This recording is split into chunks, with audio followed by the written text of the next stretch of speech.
Muitas pessoas falam que somos loucos, que desafiamos a morte. Irmãos, namoradas, mulher, amigos, sempre nos pedem para não correr. Sempre nos dizem para tomar cuidado e vai com Deus. E eu sempre digo, amém. Nunca iremos querer que algo nos aconteça. Nunca iremos querer deixar de fazer algo que amamos. Porque ninguém gosta de ficar longe de sua paixão. Para uma pessoa que não é apaixonada pelo mundo duas rodas, sempre vai se perguntar: o que passa na cabeça dessas pessoas?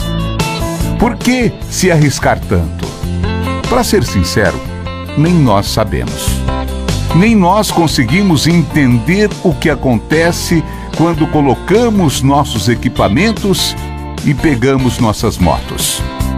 Encontro de amigos, liberdade, adrenalina, pode ser. Não importa seu estilo, raça, classe social. Não há discriminação. Sempre queremos todos juntos. E se você não entendeu nada até agora, não se preocupe. Você nunca entenderá.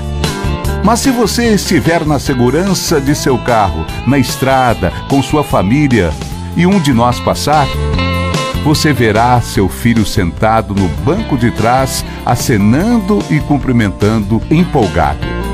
Não tente entender o seu filho também.